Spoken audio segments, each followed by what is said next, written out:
I pulled into the bar parking lot and stopped the car. I sat there for a moment, letting the engine idle as I thought about what I was doing. I knew my wife and kids were at home waiting for me, but I just couldn't bear to face them right now. The thought of spending another evening with them while avoiding the elephant in the room made me physically sick. I closed my eyes and cursed myself. Everything was going to shit. My wife was pregnant with our fourth child, and I simply wasn't making enough money to support us. Over the past 6 months, our quality of life had slowly declined, and it was becoming harder and harder to explain to my kids what was happening.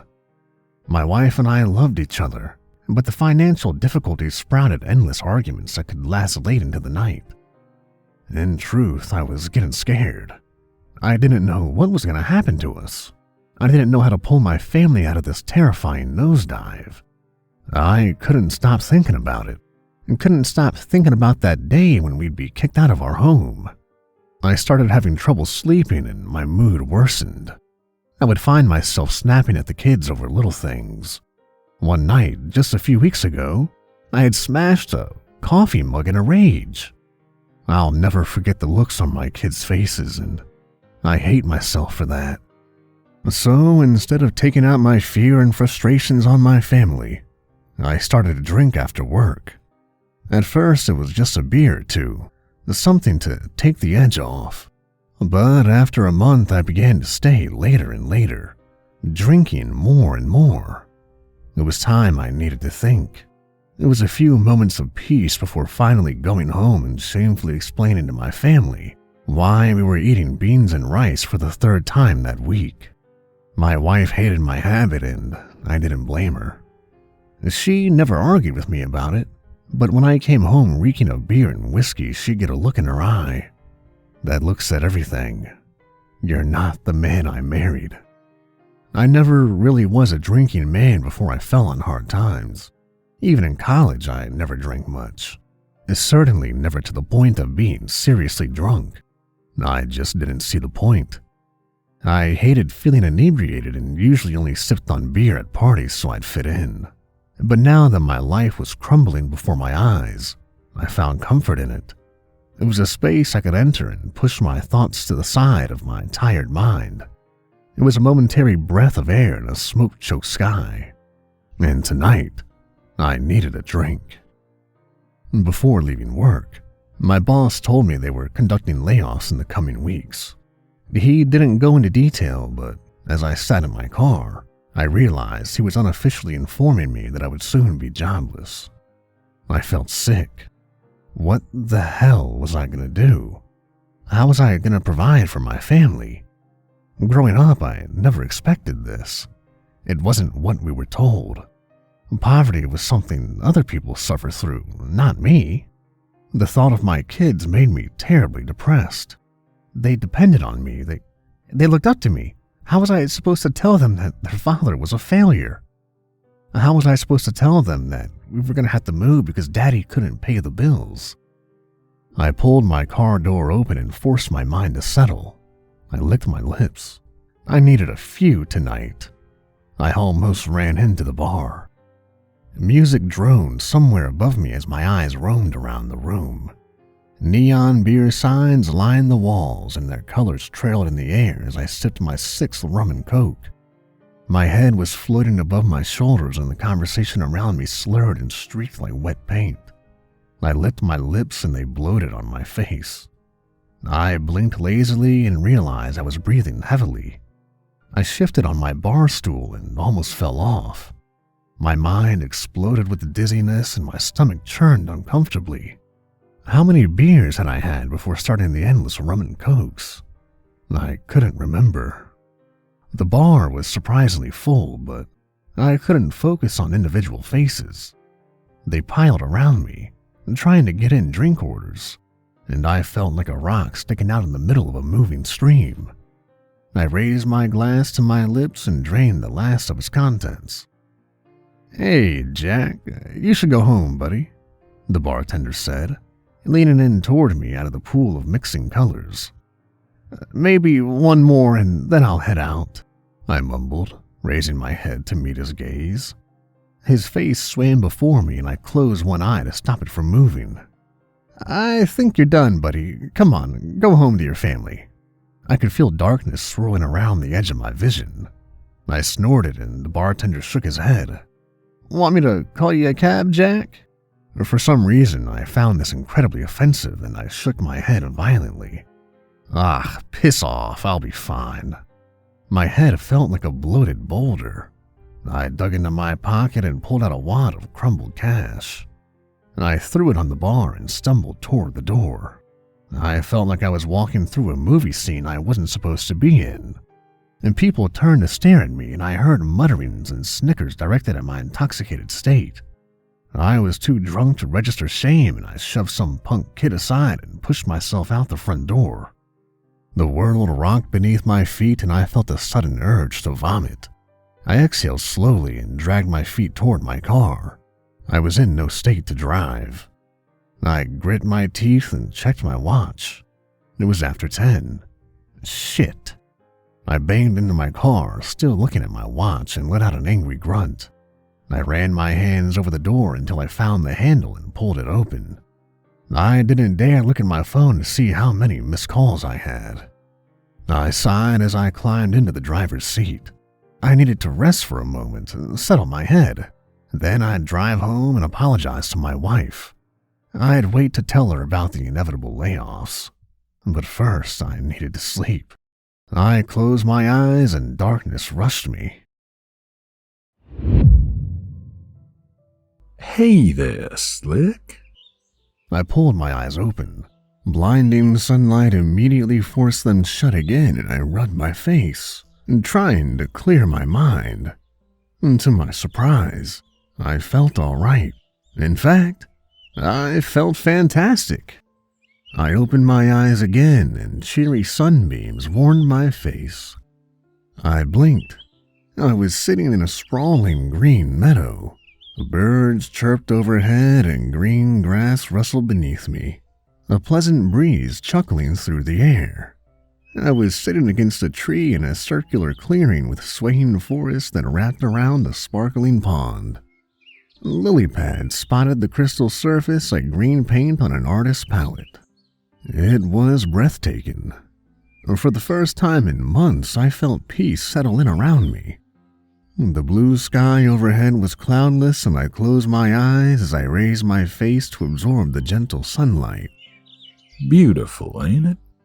I snapped out of my trance and shot a look over to my left where the sudden voice had come from. There was a man sitting against a tree, not 5 feet from where I sat. He was in his mid-40s and wearing a tan suit.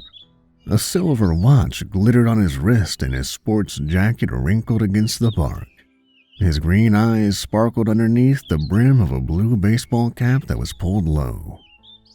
Where am I?" I finally asked. The last thing I remembered was passing out of my car, drunk off of my ass. The man smiled to reveal perfect teeth. Don't worry about that. Ain't no use in it. Just relax and enjoy all this." His slight southern accent added to the pleasing atmosphere, and I unexplainably found myself comfortable around this stranger. "My wife, I need to get back to her and my kids," I said without much conviction. It was just so impossibly gorgeous here. I knew I needed to get home, but the overwhelming calm I felt made it hard to put action behind my words. "They ain't going nowhere, Slick," the man said, closing his eyes and taking a deep breath through his nose. "Just take a load off. Enjoy yourself." Bewildered, I leaned back against my tree and ran my hands through the blades of grass. The woods filled my head with earthy scent, a combination of dirt and fresh rain on wood. The pond before me glittered like a mirror filled with diamonds, and I found myself smiling. Whatever this place was, I never wanted to leave. All my worries seemed so trivial here. The overbearing stress I had felt earlier was gone, leaving in its place a warm, comforting feeling, almost like happy nostalgia. I'm Russ, by the way, The man said suddenly from his spot. I turned and saw his eyes were still closed, but a small smile lined his lips. I'm Jack, I answered, watching a silver fish jump from the surface of the pond to snatch a bug. The man chuckled. Oh, I know who you are, Slick. I cocked my head at him.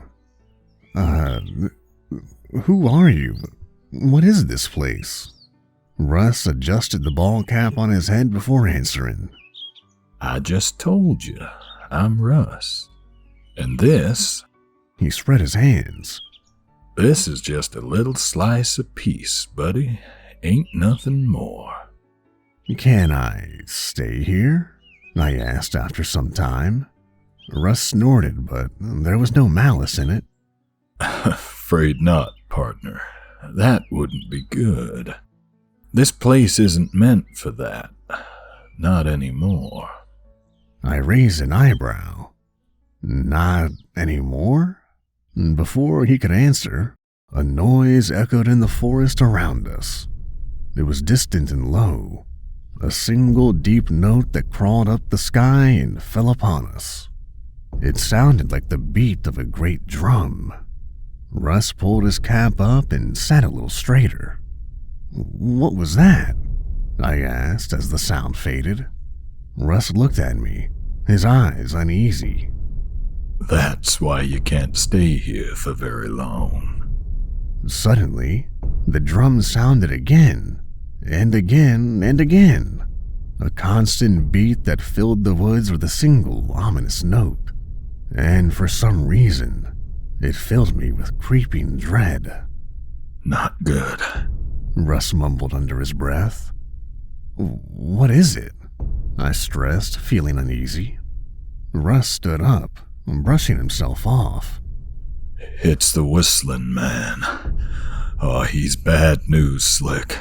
You don't want to be around if he shows up. I wasn't following anything he said, and it must have shown in my face because he raised his hands. Listen, you need to leave. He said, as the drum slowly began to grow louder. Why? What'll happen? Russ waved me off. Nothing good, Slick, I'll tell you that much. You can come back, but not when he's around. But where is here? I sputtered as Russ advanced on me.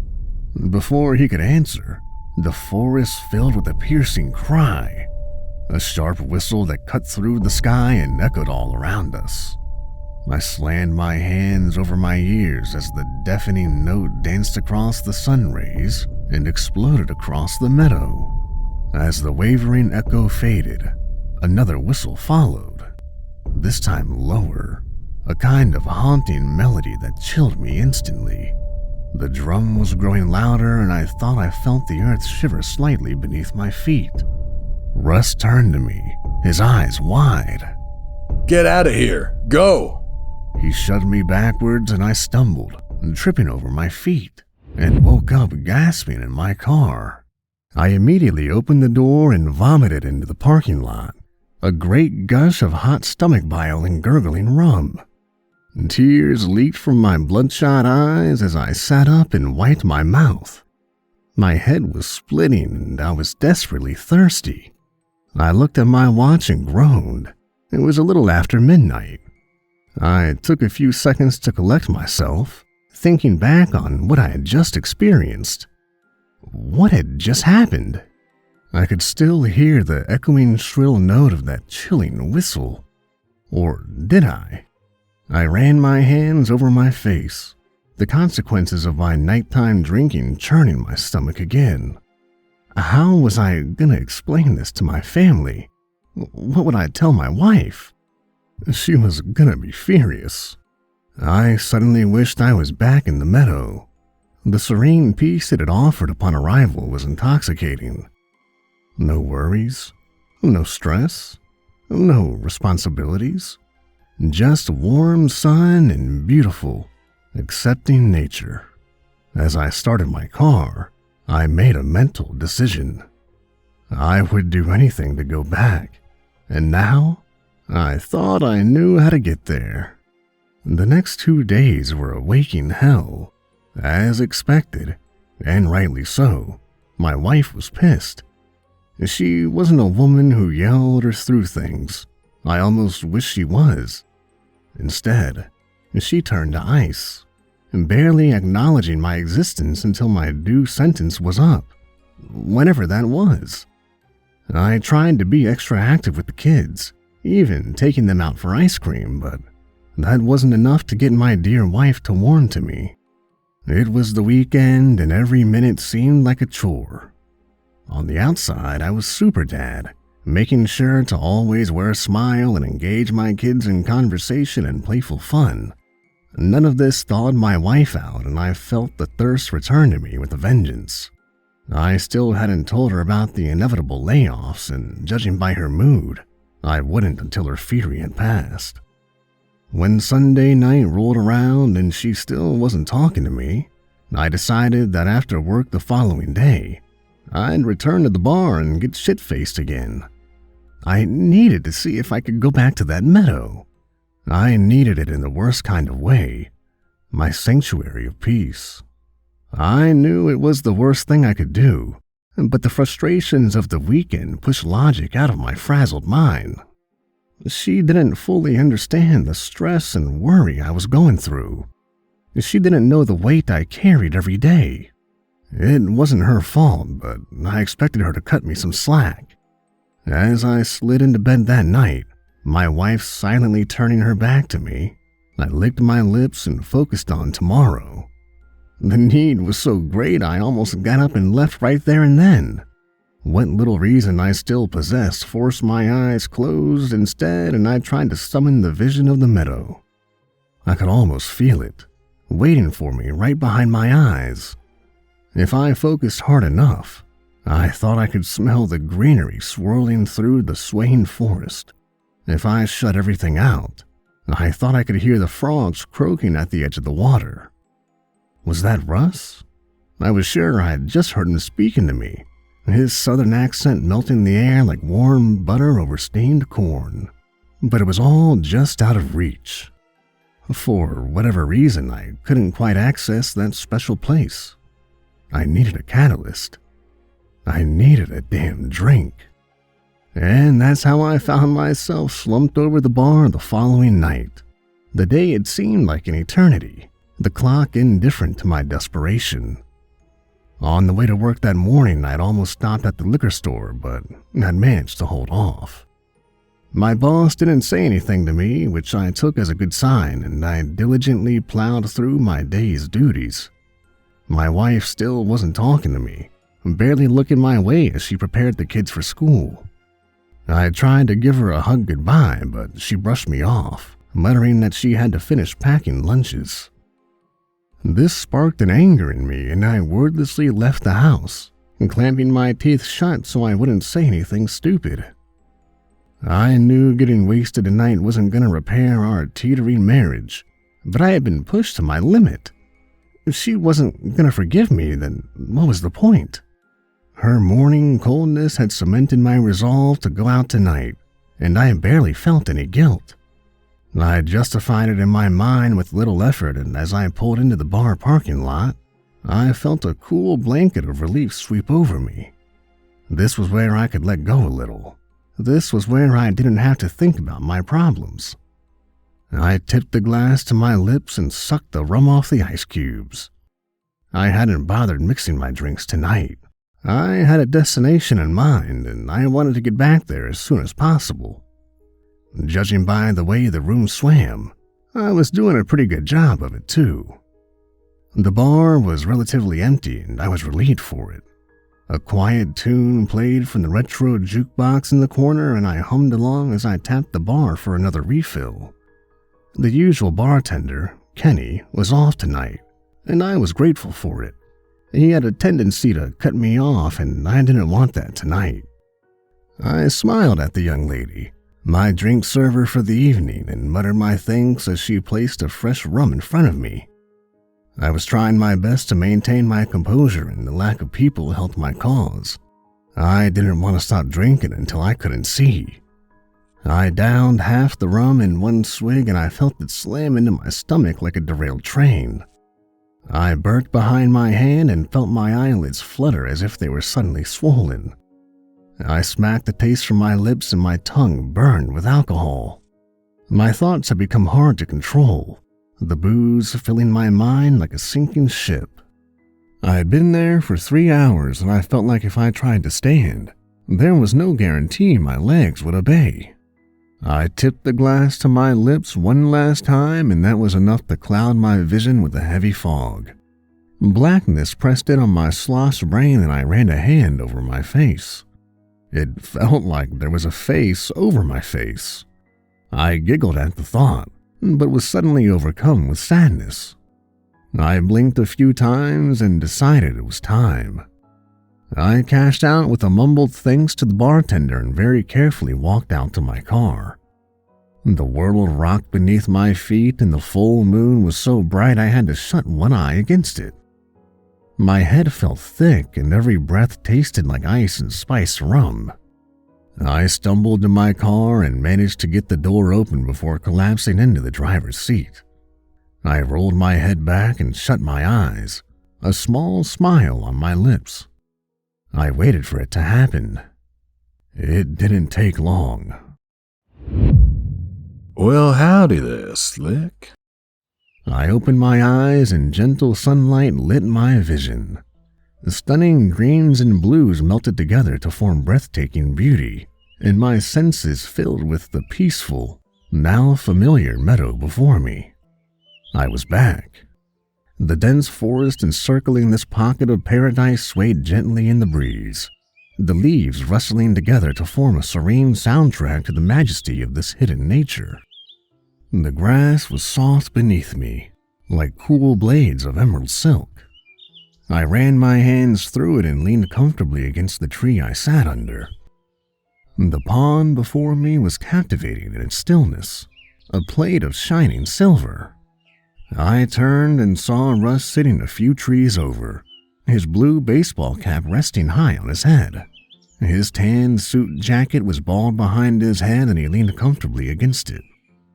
I had to come back. This place. I trailed off, trying to find the words. It's something special, ain't it? Russ grinned, crossing his feet in front of him.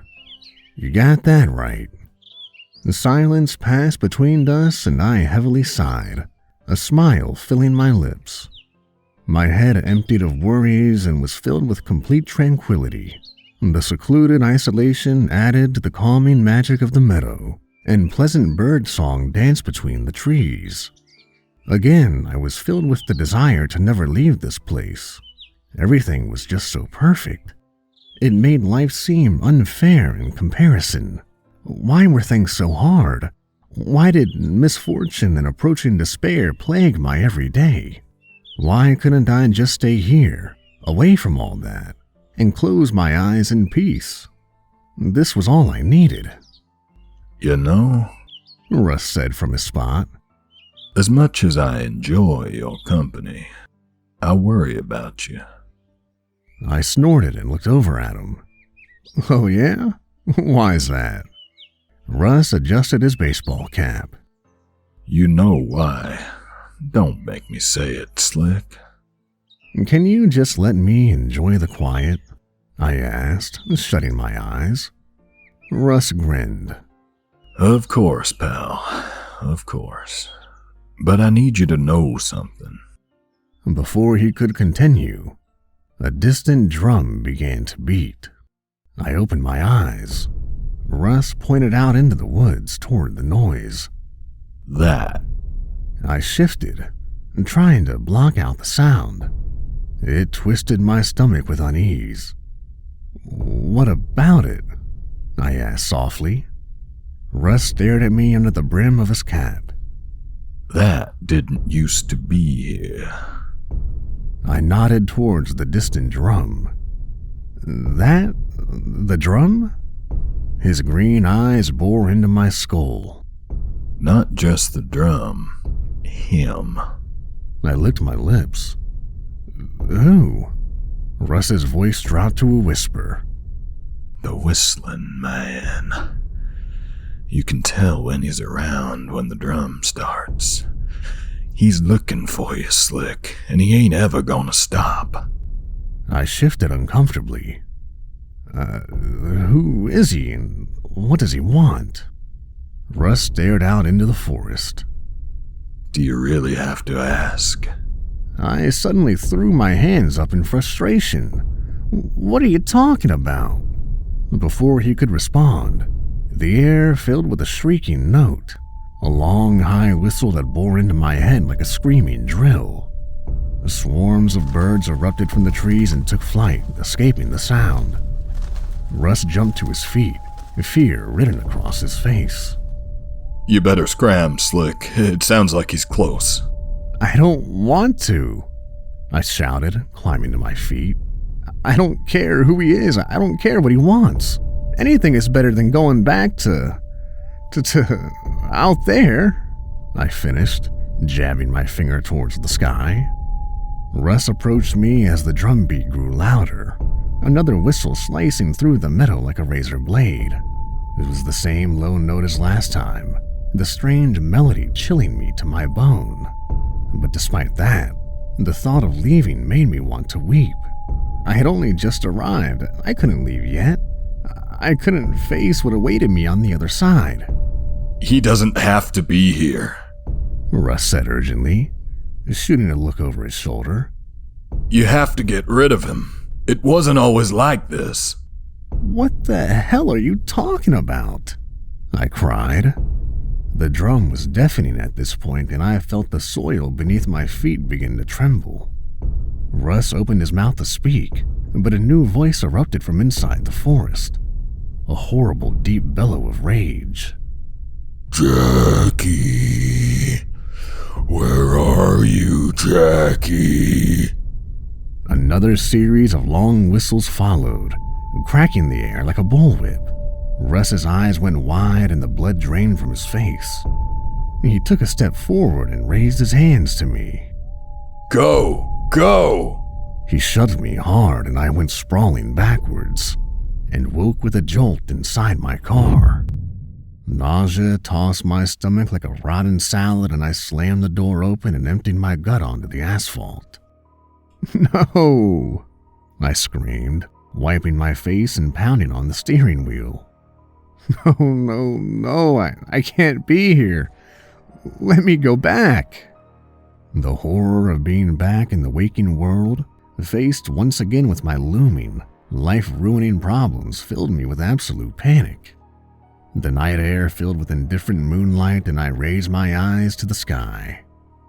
I can't do this anymore. Russ, let me come back. I thought I could feel his presence, a tickle in the back of my head. I focused on it, begging to be swept away to the calming meadow. I didn't care about this Whistlin man. I didn't care about what he wanted. I couldn't face my family right now. I didn't want to think about work or money. I just wanted to go back. Help me, I cried, slamming my fist into the dashboard. Take me back. I sat there for a moment, trembling, bloodshot eyes catching focus on everything. Then nothing. I wiped my face. You can't do this to me. You can't make me stay here. I checked my watch and saw that it was midnight. Last call wasn't for another hour and a half. I licked my lips and ran a hand through my hair. I felt like shit. I knew I probably looked like shit too, but that wasn't going to stop me. My legs wobbled as I carefully made my way back inside the bar. I steadied my breathing and summoned as much willpower as I could. It wasn't easy. My throat burned and my eyes were watering. The world rocked and swayed beneath me, and I grit my teeth against it. I pushed the bar doors open and slowly made my way back to my stool. I motioned for the bartender and she returned to me, an eyebrow cocked.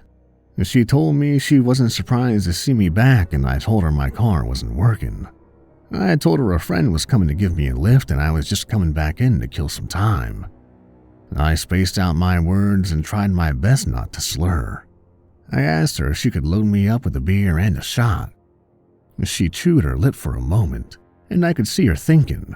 My intoxicated state was apparent no matter how good an actor I thought I was. I reached into my pocket and slid her 2 20s, tipping her a wink. For taking such good care of me tonight.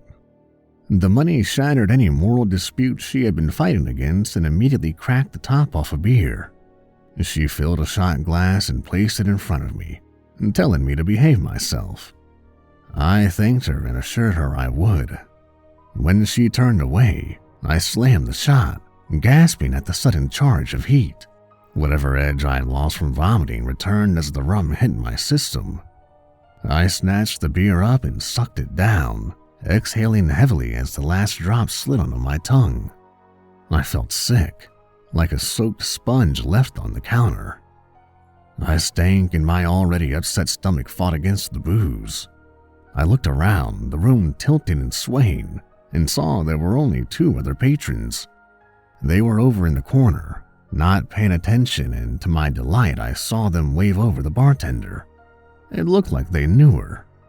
She shot a quick look at me and then went over to him. Heart racing and consciousness blinking, I quickly leaned forward and snatched a half-full bottle of rum from the counter.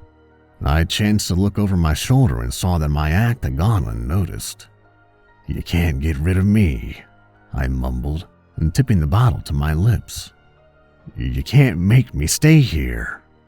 I closed my eyes and drank. I didn't stop until everything went dark. I gasped and opened my eyes. I was on my stomach, the soft clovers tickling my face. I breathed them in and sighed, relief running through me. I got to my knees, and pulling myself up and surveyed the meadow. Something was wrong. The sun was hidden behind thick gray clouds, a blanket of dark cotton. I craned my eye and was met with nothing but silent gloom. The woods were quiet, the usual chorus of birds and bugs eerily absent. I could hear my heart hammering in my chest, a rush of blood beating in my ears. I looked to my left, scanning the tree line, and suddenly felt sick as my eyes focused on the scene before me, a deep fear sparking in my chest. The forest was ripped in half, leaving a dark corridor of splintered ruin. It looked like an immense train that exploded through the woods, obliterating everything in its path. Fractured trees and uprooted underbrush spilled out into the clearing, the remains of nature's vicious goring. "What is going on?" I whispered, voice tainted with fear. I suddenly spotted something in the pond, floating on the surface. It bobbed slightly, and as I squinted to try and make out what it was, my eyes went wide and panic foamed in my throat. "Oh, no, no, no, no," I cried, charging towards the water's edge. I splashed into the shadows at full speed, tripping and then pulling myself up. I shoved the lily pads aside and sloshed deeper, the horror before me gaining clarity. "Russ!" I screamed, reaching out for his motionless body. The water was up to my waist as I grabbed at him, pulling him from up under. He was dead weight in my arms, his head rolling against my chest as I dragged him towards the shore. Come on, I begged, gritting my teeth, heart racing, muscles groaning. His eyes were closed and he didn't move. Gasping, I finally got us onto the grass where we collapsed in a rush of weight and water. I struggled to regain my breath as I got to my knees and flipped Russ over on his back. My heart sank. His face was a mess of cuts and dark bruises. His clothes were a tangled jumble of torn fabric and tattered cloth. "What happened to you?" I cried, brushing strands of wet hair from his face. "Who did this to you?" I felt like I already knew the answer. I shifted myself over him, fighting panic. I placed my hands over his chest and began administering CPR. "Please, wake up," I begged, pumping his chest. "Please, you gotta wake up. Don't do this, please." I leaned down and blew into his mouth, and tears starting to leak from my eyes. I felt helpless, alone, and filled with overwhelming despair. Why did everything always have to go to shit? Why did I always end up making things worse? Why couldn't I escape the never-ending stream of misfortune? "Please," I screamed again, now beating on Russ's chest. "Please don't do this." And suddenly, in a rush of urgency, Russ's eyes snapped open and he vomited up a great gout of pond water. He coughed and sputtered, emptying his stomach as his body convulsed. I leaned back on my knees, unable to believe it. Relief swept over me as I exhaled, a cackle escaping my lips. "You're alive! Oh my God, you're alive!" I gripped Russ's shoulder as he wiped his mouth and lay on his back. Russ kept his eyes shut, and his voice terribly weak.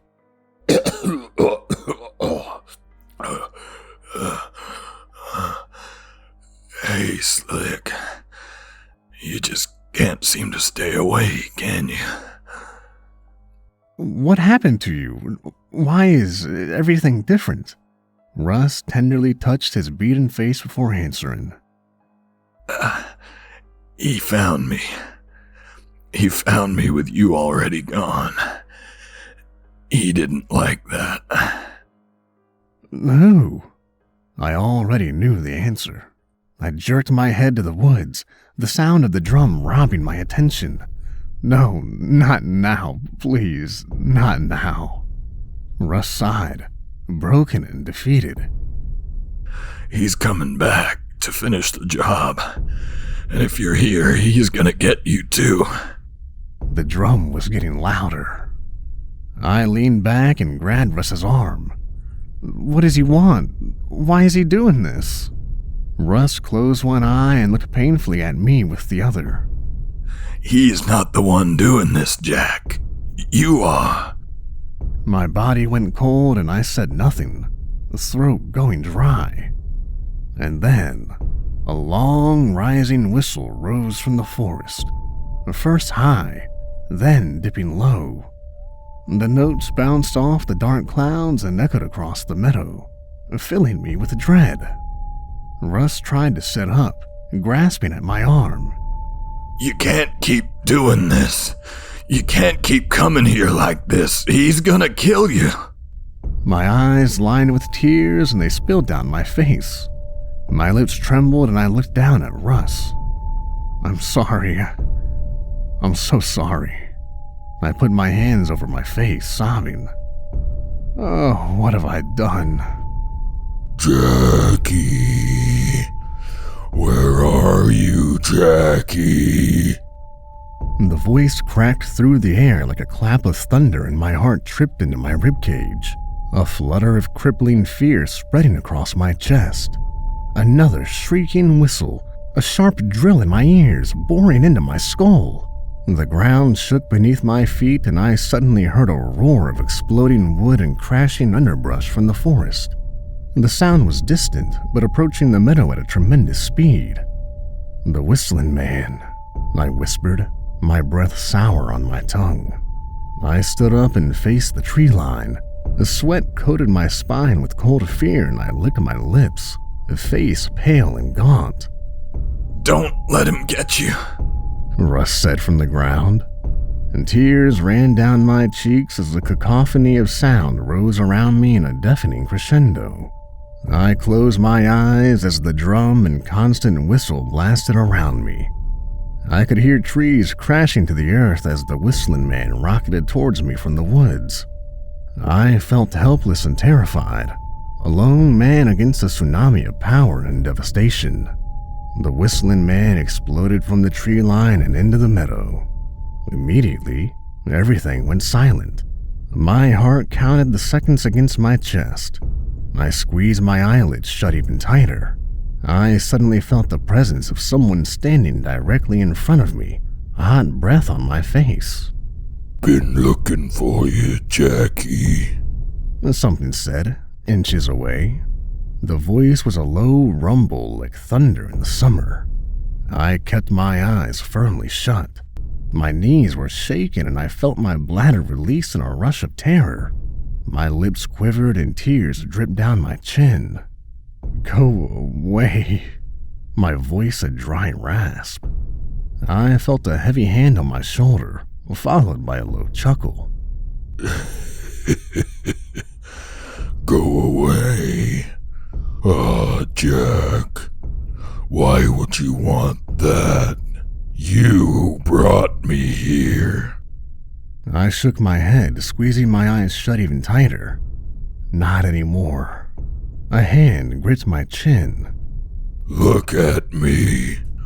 Open your eyes. Look at what you've created." "Please," I sobbed, spittle spraying. "Just leave me alone." "Open your eyes, Jackie." Weeping, I slowly pried my bloodshot eyes open and the breath rushed from my lungs in a haunting wave of horror. I was staring into my own face. The Whistlin man grinned as the recognition twisted my face with shock.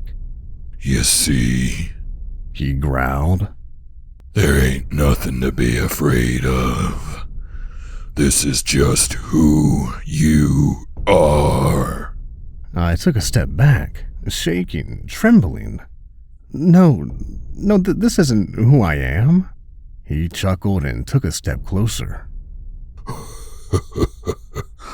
"Oh, yes it is, Jack." I violently shook my head. No, I'm a good person. I'm nothing like you. I'm nothing like you." The Whistlin man suddenly stepped forward and grabbed me by the throat, his grip deadly and impossibly strong. Just leave me alone," I gurgled as his grip tightened around my throat. He leaned into me, grinning, and squeezed darkness into my vision. "It's over, Jack." The stars swam around me and the world began to fade.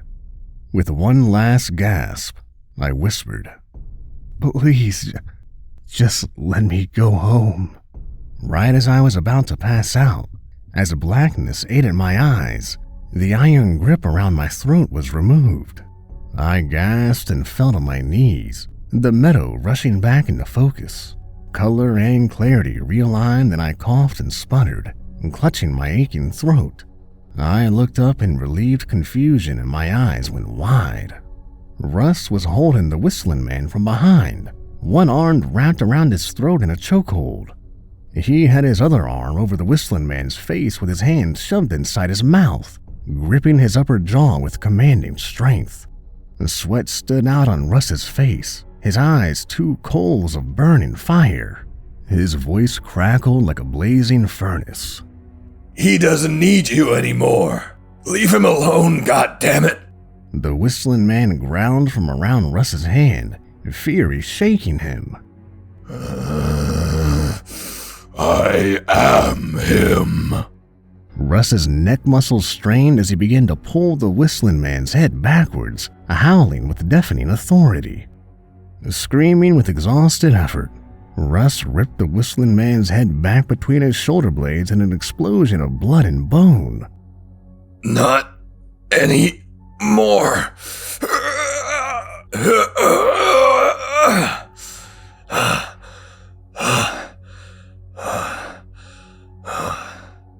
I heard a sickening pop as his spine shattered, blood gushing from the now lifeless mouth.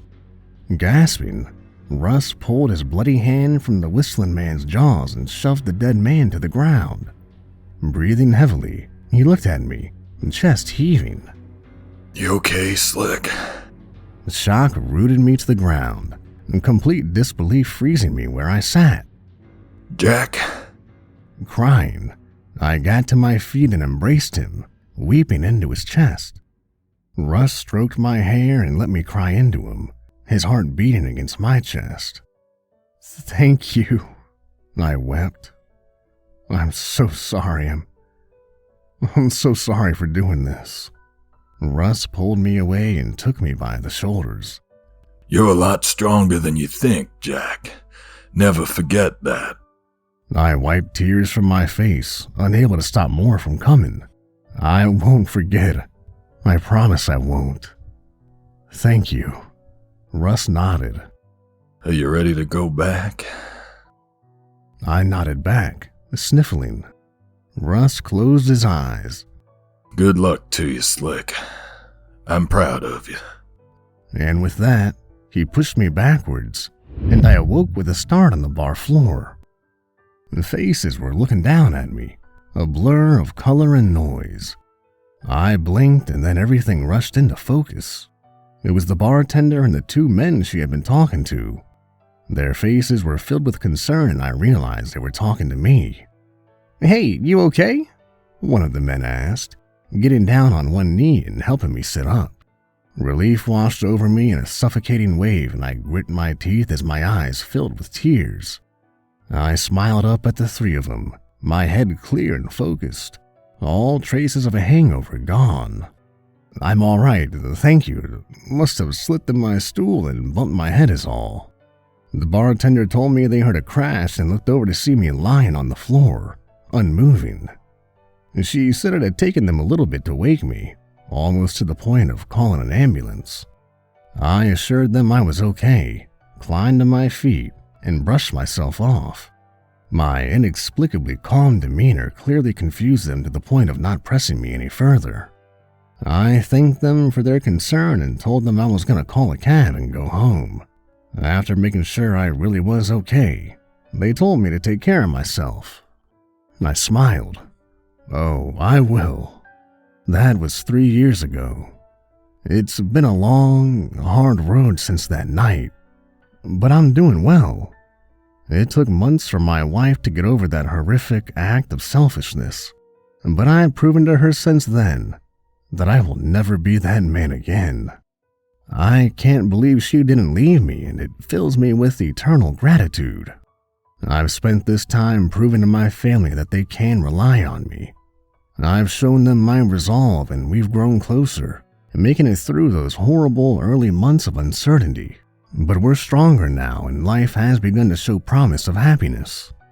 I did end up losing my job, but my boss was able to secure me another with a sister company. It was an act of kindness I wasn't expecting, and it furthered me down the path of positivity. It's taken 3 years to rebuild my life to a point of hesitant optimism, and it's been 3 years since I had a drink. I'm not gonna lie to you and tell you it was easy, because it wasn't. It was hard, impossibly hard, even after everything I went through. There were days I almost gave in to the temptation, but I would open up to my wife during those times of weakness and she got me through them. She gave me hope that I could change, but I had to face what I had become first, and I will never go back to being that man. I'll find my own way to the meadow. I know it's out there, waiting for me. The path to its peaceful serenity growing more clear the longer I walk the road of recovery. And even though I've come so far and made so much progress, I'm still filled with fear, because I know he's out there waiting for me. He'll always be there. The Whistlin Man.